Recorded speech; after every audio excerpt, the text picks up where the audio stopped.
A warning before you listen. What you are about to hear is not meant for children, nor for the faint of heart. This is an unfiltered retelling of ancient myths, told as they were born, raw, violent, unsoftened. Expect scenes of brutality, curses that linger, betrayals that reshape fate, and a hunger for power that shows no mercy. These myths were never meant to lull children to sleep. They were forged in blood, shadow, and fire. So ask yourself, are you ready to hear them as they were first told? Sources and references can be found in the episode description. Chapter 1. From the Epic, the Uprising, from the cave to the edge of war, an unforgiven ascent when lightning put the mountain on trial. This is not a beginning, it's a tremor, a quake that started beneath the feet of a god whose very name time was too afraid to speak. Zeus did not emerge from a cave, he came from silence itself, from the belly of absence, from stone that conspired to erase his name before it was ever uttered. He walked, no, he pressed forward. Every rock beneath him moaned, not from the weight of his step, but from the realization that the ground had never before been asked to kneel to something that did not ask for kneeling. Every nerve in his body remembered something it had never lived, and every breath he took was another reason to go to war. The air didn't greet him, it struck him, but he did not bend. The wind didn't sing, it screamed, "Who are you to climb this mountain? Who are you to pry open the mouth of the sky? Who are you, son of no mother, child of no father?"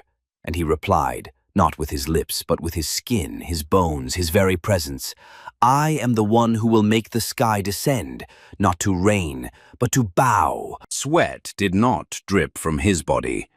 It bled. His frame wasn't that of a youth, nor that of a god.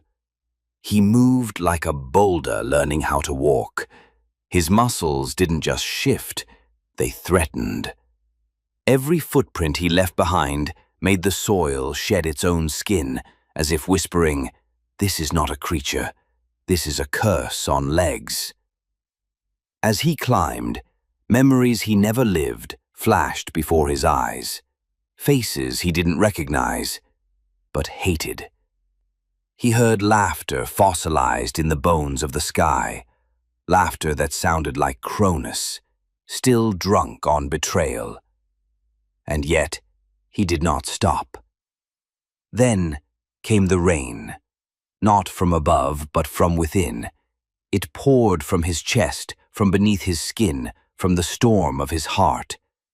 The tempest wasn't sent to drown him, it came to submit. Lightning circled him, not to strike, but to plead, as if begging to return to the one who birthed it. He reached the rock. It looked nothing like a throne. It looked like an execution site. Still, he did not flinch. He raised his gaze to the sky.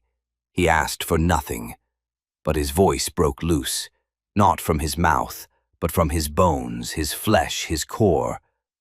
"Hear me, O sky. I am no longer anyone's son. No mother calls for me. No womb remembers me.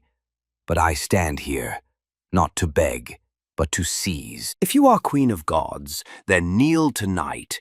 If you are my mother, then drink the blood of this mountain that deceived me, because I am here to guide the thunder to those who deserve it."